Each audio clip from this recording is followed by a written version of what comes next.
Antes de mais nada, eu gostaria de dizer a vocês que esse texto não passou, a carta, a foto e o estilo do texto, pela minha revisão nem pela do Arthur, porque se passasse não seria verde desse jeito.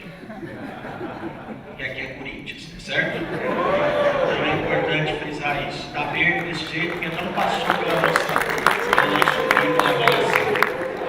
Foi montado sem. Tema do ano: ponte sim, muros não.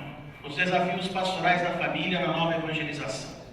Esse trecho de Isaías é um trecho que vai nos motivar: abrir a minha estrada, aplanai, retirai do caminho de meu povo todo o obstáculo. Pode passar. Esse é o esquema da conversa que nós vamos ter, conforme a gente tem trabalhado já todo ano. Então, um pré-texto, como uma introdução, depois um texto, onde nós temos os 8 encontros e vamos falar rapidamente deles, e depois o contexto, uma pequena conclusão, certo? Nesse texto, os 8 encontros: o evangelho do casamento e da família, a arte do acompanhamento, a vocação ao casamento, educar a fidelidade, a fragilidade do casal e da família, educar a fé, o valor social do casamento e as dinâmicas culturais nesse momento que nós vivemos. Pré-texto. Pode. Quando vocês receberem o texto na mão de vocês, o tema do ano, a primeira coisa que vocês vão ter é uma apresentação feita pela Toy e Zé. E prestem muita atenção: a Toy e Zé é o casal responsável, para quem não sabe, o casal responsável pela equipe internacional, pela ERI, casal português. Essa apresentação não é uma apresentação ingênua, muita atenção. Aqui já está o caminho e o tema que o texto seguiu, e o caminho e a chamada de atenção para aquilo que é importante e essencial dentro do tema. Lá eles dizem o seguinte: recordo o compromisso de Roma 2015. Roma 2015, alguns casais estiveram lá, né? Levanta a mão quem esteve lá. Isso. Esse encontro de Roma 2015, um encontro que teve casais responsáveis regionais, foi também um encontro muito bonito, onde nós estivemos diante do Papa. E neste encontro, vocês se recordam do lema: estou aqui, Senhor, envia-me. Então, com essa palavrinha envia-me, se faz presente o tema de 2017. Recorda também o momento, o compromisso eclesial do sínodo. Aqui nós já temos uma primeira colocação a ser feita que deve ser considerada. Por que nós estamos falando de sínodo no tema e não do Amoris Laetitia? Porque o tema foi feito antes do Papa divulgar o documento Amoris Laetitia. Por isso que, se vocês olharem a programação de vocês, nós temos no final dessa manhã uma reflexão sobre a Amoris Laetitia, que completa um pouco o que nós temos aqui no nosso tema do ano e vai ajudar a refletir, correto? Então, o contexto dessa conversa, desse tema é: o eis-me aqui, envia-me, eu estou aqui, mas envia-me aonde? Diante dos desafios pastorais da família, nesse contexto de nova evangelização que nós vivemos. Então, esse é o espírito e está já no começo da conversa. Coloca o desafio constante do evangelho, isso é a Toy e Zé escrevendo, insistindo no papel missionário dos casais. É um tema missionário, a missão que vocês têm diante do mundo que nós estamos vivendo. O evangelho da família constitui uma parte integrante da missão. Então, dentro da missão, o evangelho da família, evangelho, boa notícia, boa nova, essa boa notícia da família constitui uma parte integrante dessa missão que vocês falaram quando disseram envia-me. O mundo vive uma profunda crise humanitária, é verdade. Porém, é nesse momento que se torna mais intenso a necessidade de fixar o olhar na misericórdia, como o Papa vem nos pedindo. Então, olha, é um envia-me, correto? Ciente dos desafios, pelo espírito missionário, como integrante o anúncio do Evangelho, com misericórdia. Uma família entendida, no meio da família, uma família entendida de uma maneira, sinceramente eu não gostei muito dessa palavra aberta, que está na apresentação. Essa é a minha colocação, porque ela dá a entender que não é o que eles queriam dizer. A palavra aberta não mostrou a melhor coisa do que eles queriam dizer. O que eles queriam dizer era ampla, é o que o Papa usa no documento. Não é aberta. família ampliada, não aberta. Ampliada significa o seguinte: hoje nós vivemos um momento de uma família amplificada, ampla. Antigamente nós falávamos de família, nós considerávamos quem? Pai, mãe, beleza.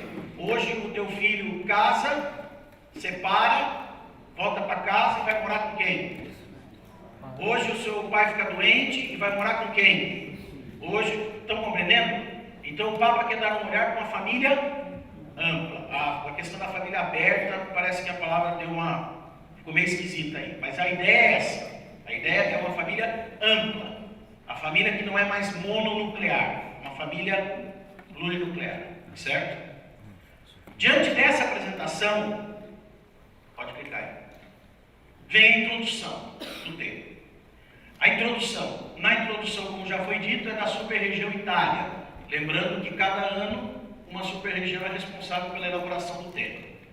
A super-região Itália que considera o sínodo para as famílias, porque nós já dissemos, é o que estava acontecendo no momento, não tinha Amoris Laetitia ainda. A pergunta é: qual o destino da família nesse momento contemporâneo? Momento de vários desafios da família no contexto de uma nova evangelização. A família é resiliente, ou seja, sob pressão ela não quebra ou rompe, mas ela deixa se moldar. Isso está na introdução. Ela não quebra, ela não rompe, mas ela é uma figura que deixa se moldar de acordo com a história vai mostrando. O sínodo, para refletir essa realidade, sínodo é um caminho junto, sínodos, um caminho junto, um caminhar junto, um estar junto. E esse caminhar junto significa junto mesmo. Não, o sínodo não é só para o Papa, não é só para os bispos, não é só para os padres, também não é só para os casais. Somos todos nós juntos e vamos tentar encontrar respostas para esse contexto familiar que nós estamos vivendo. Clica para nós. A estrutura dos encontros. Aqui está um resumo dos 8 encontros, certo? E vocês vão encontrar no tema do ano também. Então, como é que nós vamos começar a nossa conversa? O olhar da fé sobre o casal e sobre a família. O evangelho do matrimônio e da família. Não significa o conjunto das passagens do evangelho que citam a família. O evangelho da família significa que eu vou fazer uma juntada no evangelho de tudo que cita a família. Não, isso está errado. Não é isso que o tema está querendo dizer. Ela mais uma realidade humana iluminada e mantida por Deus. Ela pode assim brilhar como uma boa nova, cheia de beleza para a humanidade inteira. Ou seja, nesse primeiro capítulo do texto, a dedicação e o foco vai ser sobre a boa notícia, o evangelho da família. A família como uma boa notícia, como um evangelho, como algo humano abençoado por Deus, certo? Ela é uma novidade boa, uma notícia boa a ser anunciada. No segundo, vai se falar do acompanhamento das famílias. Nenhuma família é perfeita, tirando a minha. Toda família é frágil, contudo contém em si um tesouro em vasos de argila. Por essa razão, a tarefa da igreja, mãe e mestra, tomá-la pela mão e acompanhá-la em seu crescimento. A tarefa da igreja é acompanhar a família, é dar a mão, é ajudar a conduzir. Nós vamos conversar mais sobre isso. Depois nós vamos para o terceiro. O itinerário desse crescimento, considerando um olhar de fé e o acompanhamento, é a vocação. Ser família em casamento, ser casado, ser matrimônio, é uma vocação. É vocação, é chamado, certo? Clica para nós. Depois o quarto, considerar o valor da fidelidade dentro e fora do casamento. Então essa vocação é uma vocação de fidelidade. 5. Inevitavelmente cada família deve avaliar-se perante o mistério da própria fragilidade pessoal de casal, que vai ter a fragilidade da família no mundo de hoje, dos casais. A importância da família merece um aprofundamento à parte quanto à experiência de procriação e da educação dos filhos, é o 6º. O 7º, quanto ao valor no contexto social, então a família inserida nesse contexto social. E o 8º, o papel da família na evangelização da cultura contemporânea. A família como protagonista. A família, presta atenção nisso aqui, nós vamos conversar um pouquinho depois, mas a família, ela não é só objeto da evangelização, ela é protagonista da evangelização, entendeu? Ou seja, vocês, casais, são atores principais dentro da sociedade que nós estamos vivendo. Talvez E aí nós vamos conversar depois. Vocês não vão precisar sair por aí com a Bíblia debaixo do braço. É isso que esse 8º ponto está querendo dizer. Para anunciar o Evangelho. O fato, no mundo que nós estamos vivendo contemporâneo, de vocês serem uma família, com fidelidade, com perspectiva de viver junto até o último dia da vida de vocês, e buscando isso, já é um testemunho no mundo que nós estamos vivendo. Compreende isso? É uma forma evangelizadora no mundo de hoje. Já estão assumindo o papel de protagonistas dessa evangelização. Para isso ele usa um método dividido em 3 vezes, 3 momentos, né? Na verdade, o nosso ver, julgar e agir com uma roupagem diferente, eles chamam de método dos 3 Is, e assim por diante. Primeiro é o método indutivo. O que significa isso? Antes de tudo, somos convidados a uma leitura da realidade contemporânea, com um olhar atento e uma escuta confiante. O que o Concílio Vaticano II chamava de sinais dos tempos, negativo ou positivo. Então, antes de mais nada, um olhar sobre a realidade, certo? Um olhar sobre a realidade. Não adiantam mais receitas prontas, não adianta mais fórmula que funcionava há 40, 50 anos atrás. Nós temos que olhar a realidade para falar para alguém que quer escutar e que precisa escutar aquilo que nós devemos falar. Estão entendendo? Precisa ouvir, precisa ter eco na hora que a gente fala, no coração das pessoas. E para isso, aquela realidade precisa estar pronta para receber aquilo. Não adianta você vir com uma conversa, nós já tratamos isso aqui, e todos os anos esses temas, de uma forma ou de outra, tocam nisso. Não adianta você vir com respostas prontas para perguntas que ninguém mais faz. Entendeu?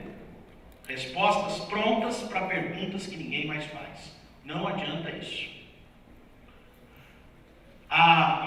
Em nossa época, vemos em ação numerosos sinais de ruptura e de crises da família. Mas ainda mais fortes e cheios de promessas são os sinais e as ocasiões positivas. É verdade, quando a gente olha, a gente sempre tem 2 possibilidades de olhar essa realidade.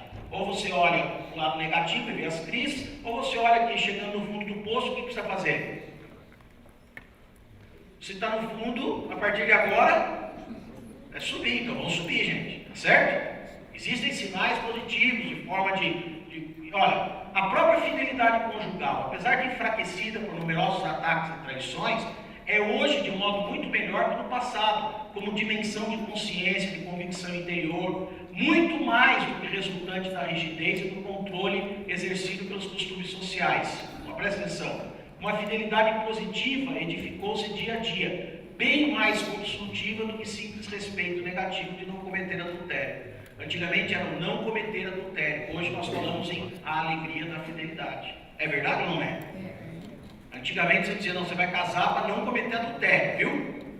Hoje em dia é a alegria da fidelidade, de ter um mundo, uma pessoa do seu lado, que você é fiel a vida inteira, que você vai... A alegria de viver desse jeito, né? Clica para nós. O método inclusivo, então indutivo, essa é a realidade que nos fala em primeiro lugar. Inclusivo, vai dizer o tema. A leitura dos relacionamentos familiares é desde logo um ver interpretativo, isto é, um olhar que já é um julgar com a luz e o método da revelação de Jesus. Há, portanto, 2 presta atenção. Quando eu vou olhar a realidade, ele inclui já a minha realidade nesse olhar. Eu não tenho condições de olhar a realidade sem incluir a minha realidade. Não tem jeito isso. Isso é papo balela, isso é conversa atrapalhada. Um verde num... Não, você concorda comigo que se eu for comentar o último jogo do Corinthians, eu vou comentar de um jeito. Se o Pedro for comentar que é palmeirense, desgramado, perdido, ele vai comentar de outro jeito. Não é verdade? É ou não é? Olhar o mundo da realidade de hoje sem os óculos que nós temos, sem a lente do cristianismo. Concorda comigo?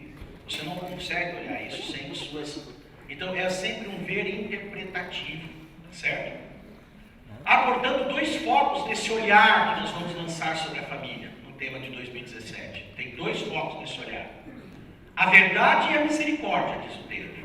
A primeira orienta a nossa reflexão e nosso discernimento e convida-nos constantemente a elevar o olhar para aquela plenitude de amor de Deus. Então, a verdade, nós temos um parâmetro, nós temos uma verdade plena, nós temos uma verdade que nós acreditamos absoluta. Essa verdade nos foi trazida por Jesus de Nazaré. Essa verdade é de Jesus, é do Evangelho, é da revelação. Então nós não podemos abrir mão disso quando nós olhamos a realidade. Por outro lado, o segundo, a misericórdia. A misericórdia não é redutível a uma simples virtude moral, e menos ainda a uma bondade ingênua, ou a um genérico otimismo para o qual tudo está bem. Ela é a síntese de todo o agir de Deus na história da salvação. Presta atenção nisso. Um Deus que age na fragilidade do homem, apesar e além dessa fragilidade. Olha, verdade e misericórdia são igualmente necessárias e reciprocamente implicadas. A verdade sozinha produziria uma evangelização que apenas divide e exclui. A misericórdia sozinha deixaria de voltar o olhar para a meta.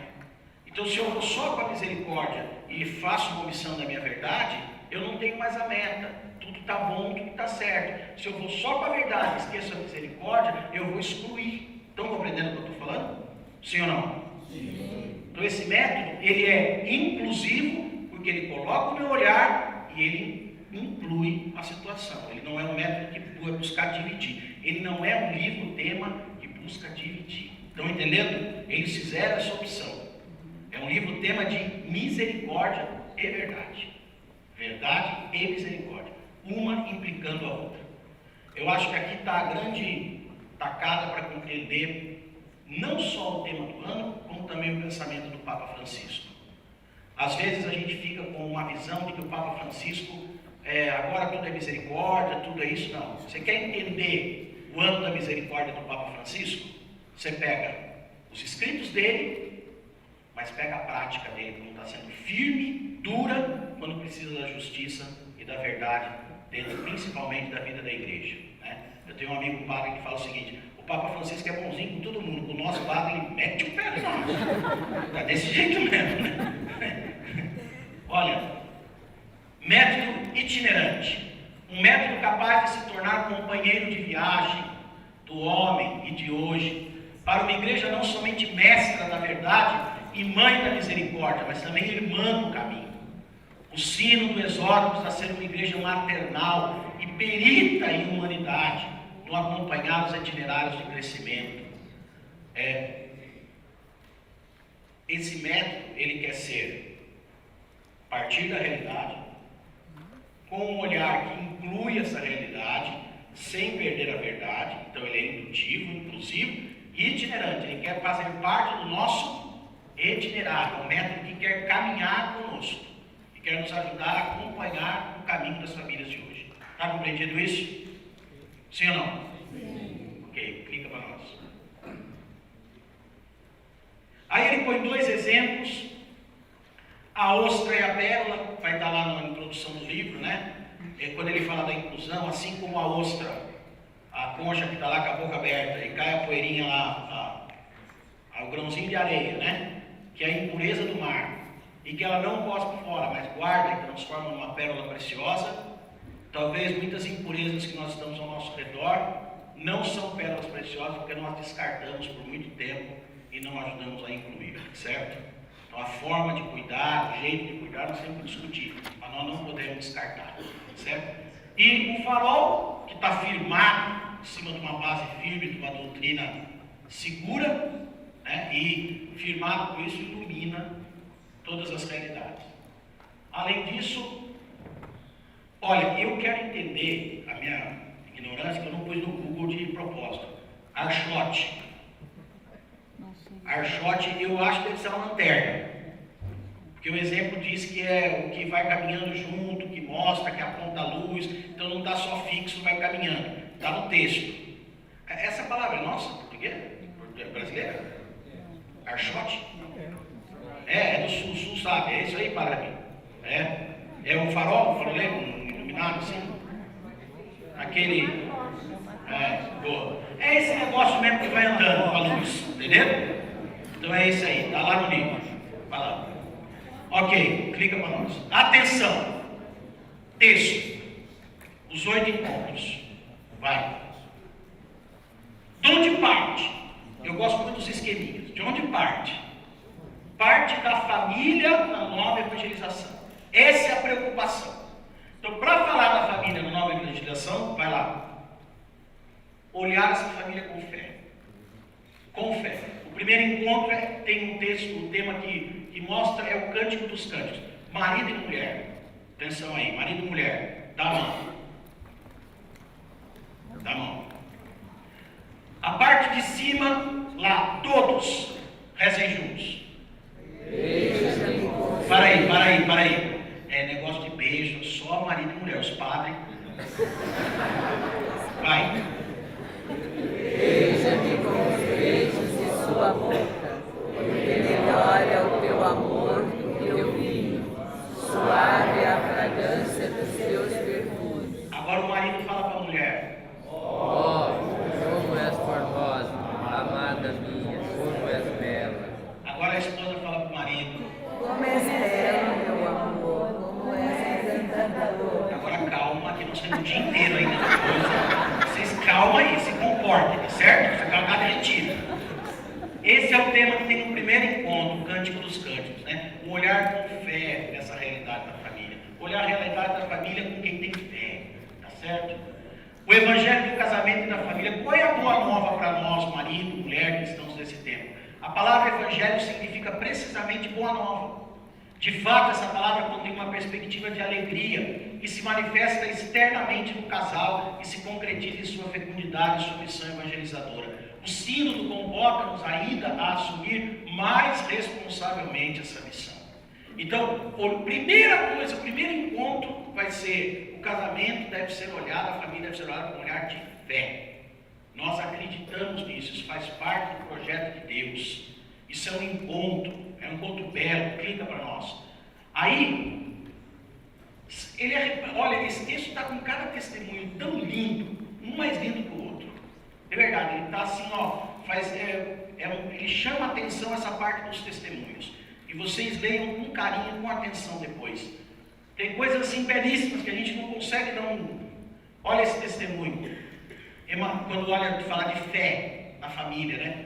Emanuel sentiu uma força que não vinha de mim, que me empurrava para ele de maneira inexorável, uma força que não precisava esperar respostas às perguntas que invadiam meu espírito. Revelou-me Emanuel como uma macieira entre as árvores do bosque, como um homem com quem viveria minha existência a partir daquele dia. Não resisti àquela força. Primeiro fui deixando-me atrair, depois abandonei-me completamente ao perceber talvez algo misterioso e inexplicável. Foi como se tivesse chegado ao fim de uma longa viagem a dois, que modificaria para sempre minha existência. Somente após muitos anos reconheci em nosso encontro a presença de Deus. Um Deus que colocou sua mão na minha cabeça, que me empurrou aos braços de Emanuel e que através dele veio ao meu encontro naquele momento para se unir a mim e nutrir-me todos os dias da minha vida. A missão é grande, grande demais. Outro testemunho, Henrique Farrell. Nós temos nem tempo nem competência. Vocês são particularmente indicados porque são casais capazes de executar essa missão. Vocês têm um carinho particular. Por outro lado, para ser as testemunhas que o mundo precisa, espera, não é preciso abandonar suas tarefas. Gostaria de me explicar, e ele termina, é do seu amor conjugal, de fato, de serem casais, que o mundo ateu, sem o suspeitar, espera um testemunho essencial. A união de vocês é uma união que parte da fé. Vocês têm que acreditar nisso. Vocês estão unidos porque é um projeto de Deus. Olhar com fé para a realidade familiar. Vai. Então, ó, a família na nova evangelização. Primeira coisa, olhar com fé. Clica. Depois, acompanhar. Lucas 9. Jesus levou Pedro, João e Tiago consigo ao monte para orar. Levou com ele. Essa passagem é uma passagem de uma hora muito importante do ministério de Jesus. A coisa está feia lá embaixo. Eles estão indo para Jerusalém, crise entre os apóstolos, dificuldade de compreender. O que nós vamos fazer em Jerusalém? Nós vamos morrer. O momento é difícil. Jesus faz o quê? Vem vocês três aqui. Sobe comigo. Eu vou mostrar para vocês como é que vai ser diferente. Certo? Então é um momento de acompanhar, de dar a mão, de puxar, de conduzir, de mostrar. A ação de acompanhar pressupõe toda a delicadeza, todo o respeito possível para com o outro. Não se trata de acompanhar no sentido de levar o outro onde penso que ele deve ser levado, mas significa ficar próximo dele, ouvi-lo com profundidade, estar ao seu lado. O verdadeiro acompanhamento conduz à fé, à descoberta de si mesmo, da verdade, ao amor, à liberdade. Deve purificar-se da tentação de julgar o outro, de modificar o outro, querendo fazer igual a mim. Então, olhar com fé e acompanhar. Clica para nós. Outros testemunhos belíssimos, belíssimos, belíssimos. Aqui é o testemunho de uma... Caros amigos, muitos de vocês já sabem, a vida acaba por colocar. Fui diagnosticado com um carcinoma hepático grave, e é o testemunho de uma pessoa que fica doente e fala do acompanhamento que ele recebeu na família dele, por parte dos casais, por parte da esposa, né? O acompanhamento que nutriu essa família e que fez com que essa família continuasse firme. Clica para nós. Esquema: família na nova evangelização, olhar com fé e acompanhar. Esses dois são pressupostos. Nós temos esse pressuposto: vou olhar a família com fé e nós vamos acompanhá-la. Ela precisa de um olhar de fé e de um acompanhamento. E aí na família, a vocação. O homem exclamou: esse é realmente ossos dos meus ossos, livro do Gênesis, o contexto inicial da família, né? O ser humano que Deus tinha em espírito era uma pessoa sexuada, uma unidade inseparável, corpo e alma. Sendo dotada de um corpo, a pessoa sente uma inclinação natural perante o outro sexo e o desejo de ter alguém ao seu lado. O casal experimenta o laço mais sólido que os seres humanos podem construir. Ninguém experimenta tanta unidade divina no ser humano como um casal, um homem e uma mulher casados que vivem o sacramento e vivem essa realidade do casamento. É a realidade da unidade por completo do ser humano, gente. Quando isso se realiza sob a luz e a inspiração de Deus, através do sacramento do matrimônio, para nós, com fé, isso se torna algo inexplicável, algo maravilhoso, algo ímpar na história da salvação. Estou há mais de 2 anos com meu namorado. Um cara legal, naturalmente às vezes brigamos, mas em geral nós nos entendemos. Apesar disso, às vezes eu descubro que me pergunto se não haveria outra pessoa mais conveniente para mim. Serei feliz com ele? Como posso saber que ele é o homem da minha vida? Uma jovem, né? Tentando descobrir se isso é realmente a vocação. Então despertar isso, né? Despertar a vocação, a preocupação, a pergunta: é isso mesmo? Não é, né? Às vezes, esse aqui eu acho muito lindo. Às vezes chegamos a pensar: Carlos, se não tivesse encontrado, Marcos, se nossos caminhos não se tivessem cruzado, alguma coisa nos faltaria. Faltaria alguma coisa em nossa vida. Mas saibam, compreendemos que não faltaria a outra metade da maçã, a que se ajusta sempre perfeitamente. Não teria falhado aquele que nos escolheu. Não teria falhado aquele que nos escolheu. Então não é possível que Deus não fosse te proporcionar aquilo que para você é o essencial nessa história. Vocês estão compreendendo isso? A pessoa que está do lado de vocês é vocação, é chamado. Vocês têm vocação ao matrimônio. Estão entendendo isso? Sim ou não? Sim. Não é brincadeira. Às vezes, isso é uma coisa que eu sempre me pergunto, né? Às vezes a gente gasta mais de 7 anos para formar um padre, para saber se ele tem vocação. E a gente faz um curso de noivos de amanhã, um final de semana. Tem alguma coisa aí, vocacionalmente tem alguma coisa errada nessa história. Clica para nós. Olhar com fé e acompanhar internamente, dentro dessa família, a vocação. Depois vai fidelidade. O texto é forte, o texto de Oséias, né? A experiência do profeta. É assim que vou seduzir ao deserto e a conduzirei para lhe falar ao coração. Te desposarei para sempre. Desposar-te-ei com fidelidade e tu conhecerás o Senhor. O profeta tem uma realidade, alguns profetas dessa época, né? Tem uma realidade de comparar a aliança com Deus com o casamento, né? E alguns deles um casamento de infidelidade. E aí ele mostra que Deus continua sempre presente e que a fidelidade deve ser uma característica independente das dificuldades que acontecem. Aí, a dimensão de uma promessa não cumprida faz parte do desafio implícito em qualquer relação de amor. Podemos dizer que faz parte da própria experiência do amor, que é tudo menos um percurso linear. O amor é tão desejado, tão carregado de expectativas, que produz naturalmente decepções, quedas, ferimentos. O amor deve ser, além disso, constantemente defendido, pois poucas coisas são tão assediadas quanto o amor. Poucas coisas no mundo de hoje são tão assediadas quanto o amor de vocês. O amor de um casal jovem, assediado pelo compromisso do trabalho, do dinheiro, das infidelidades, das traições, da ambição. O mundo hoje assedia fortemente o amor de um casal e da família. À luz dessa intuição e visto sob o viés da fidelidade de Deus, a relação dos cônjuges adquire novas nuances de amor e de ternura. Eu traí o mimo, fui infiel, disse uma esposa. Dou-me conta quando digo e gostaria que me ouvisse sem muita severidade.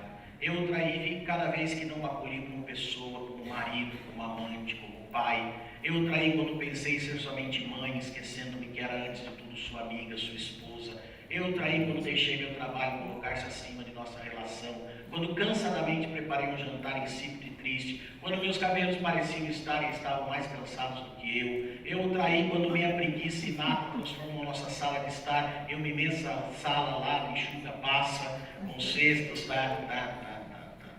Então, a compreensão de traição, além do que a gente está acostumado, na verdade, a mulherada está rindo porque isso aí não é a realidade de quase ninguém, na verdade. Clica para não fazer aí. Olhar com fé, acompanhar, vocação, fidelidade, né? Pai. Fragilidade depois da fidelidade. Não tem como falar de fidelidade sem falar da fragilidade. É o outro ponto, né? Essa vivência em quem poderá separar-nos do amor de Cristo? Tribulação, angústia, mas tudo isso existe. Na época em que vivemos, assistimos um aumento de situações de fragilidade. E é verdade, né? O casal é frágil, o tesouro carregado em vaso de argila, né? A fragilidade que mostra tudo isso. Clica para nós. Pode ir. Isso. Aí fala de uma crise, de um momento de crise muito forte, de um casal jovem, né? Que a gente não precisava nem ter colocado isso escrito, porque quantos de nós já presenciamos nas nossas equipes, nas nossas vidas, nós padres que atendemos, né? Às vezes a pessoa casa com aquele... Passa 2 anos, vem procurar a gente, não era bem isso aí, né? É frágil, é tão lindo, tão misterioso, tão maravilhoso e tão frágil esse relacionamento do casamento. Clica para nós. Olhar com fé, acompanhar, vocação, fidelidade e fragilidade, pai. Procriação, aí meus filhos, que beleza, né? O que era desde o princípio, o que ouvimos e vimos com os nossos olhos, o que temos contemplado, as nossas mãos tocaram o verbo, a vocês nós escrevemos. Aqui está um dos grandes testemunhos da família de hoje, desse olhar com fé. Que vocês consigam transmitir o que vocês vivem para os seus filhos. Fácil, não é? Olha, está aí uma coisa que é dureza, né? E é dureza até pra gente, porque às vezes a gente encontra casais bons que vêm conversar com a gente e fala, pai, onde é que foi que eu errei? Pô, eu estou firme na igreja, meu filho não vai, minha neta não vai, meu pai não vai, onde é que está o problema? Onde é que está o problema? O problema está na tua forma de refletir. Porque você está refletindo como 40 anos atrás. Você está achando que o único que dá informação para o seu filho é você. Tadinho. Que pena, que dó, eu tenho certeza. Né? Eu costumo dizer hoje, quando eu vou conversar com uma família desse jeito, eu costumo perguntar, quantos por cento você acha que você vai influenciar na educação do seu filho na fase de 15 a 20 anos? Coloque aí internet, amigos, escola, passeio, balada, bota tudo isso aí e vê quantos por cento você vai. Agora, esse por cento que você tem, você não pode abrir mão. Estão entendendo? É aí que está a jogada. Aí tem um testemunho bonito, né, de um filho que hoje é educador e fala do pai, da forma como educou. Vamos lá, pode passar. Olhar com fé, acompanhar, vocação, fidelidade, fragilidade, filhos, contexto social. Penúltimo encontro. Vós sois sal da terra e luz do mundo. Olha aqui. Face ao anonimato e individualismo de numerosas sociedades contemporâneas que reduzem a família a uma realidade particular, desejamos ao contrário sublinhar que os cônjuges e a família são seus elementos constitutivos. A sociedade globalizada encontrará um futuro sólido e de civilização se for capaz de promover uma nova cultura da família. A sociedade precisa da família. A sociedade precisa da família. Qualquer conversa alternativa não leva a nada. E qualquer um que conheça um pouco de história, basta olhar a história da humanidade e perceber todas as vezes que se tentou uma realidade alternativa de família, como é que isso terminou. Pode olhar. Sociedade grega, bate o olho. Todas as vezes em que maneiras alternativas desse pilar que constrói a sociedade foram tentados ser colocados, nós tivemos sérios problemas. Aí um testemunho belíssimo também vai. Contexto social como penúltimo, né? Clica. E o último, a nova evangelização. Se a sociedade precisa de evangelho de uma maneira nova. E aí é com vocês. É a missão. Lembra que nós falamos lá no começo que o foco era a missão? Sim ou não? Sim. É a missão. Esse mundo que nós estamos vivendo hoje precisa de uma maneira nova de evangelizar que está sob as mãos e sob o controle de vocês. Ok? Pode clicar. Pode clicar. E aí nós temos o quadro dos 8 encontros, certo? Olhar com fé, acompanhar, vocação, fidelidade e fragilidade. Eu coloco os 2 primeiros como um preâmbulo, os 2 últimos como uma consequência e o meio, recheio, os 4 do meio como a realidade da família que vai ser refletida durante esse ano. 2, 2 e 4. A forma de olhar e de preparar, agir e o meio que embasa essa ação. Clica para nós, contexto, clica para nós. Essa é a ideia do esquema. Se ele parte da família, passa por tudo isso, ele quer chegar de novo na família, na nova evangelização, numa família evangelizada. Esse é o esquema do tema de 2017, que eu arrisco dizer que a gente consegue captar quando a gente olha o tema, certo? Essa foto da Débora, cadê a Débora? Débora está ali, a Débora que me passou. Essa foto é uma foto, para mim, de estudo, eu uso quando a gente fala do dever de sentar-se, ela usou quando ela deu a palestra do dever de sentar-se. Essa foto é uma escultura feita no deserto, nos Estados Unidos, naquela feira Black Rock, se eu não me engano. É no deserto daquele mesmo. O artista é um artista ucraniano, chama Andrei Milov, não é isso? Alexander Milov. Ele faz essa escultura de metal, o ser humano que é puro, com as suas arrogâncias, as suas conquistas, com as suas prepotências e preconceitos, com as suas ideias preconcebidas, e o deixar em vida minhas criancinhas, a criança que está dentro desse ser humano é que precisa romper tudo isso. A nossa ingenuidade, a nossa humildade, a nossa tranquilidade, o jogar-se no colo do outro, o se colocar à disposição. Essa escultura é uma das premiadas nessa exposição de esculturas gigantes no deserto, lá nos Estados Unidos, desse artista. Que a gente possa ficar com essa imagem aí para esse ano, né? É uma imagem que, de certa forma, ajuda a entender esse ponte sim e muros não. Ok? Ponte sim, muros não. Muito obrigado pela atenção.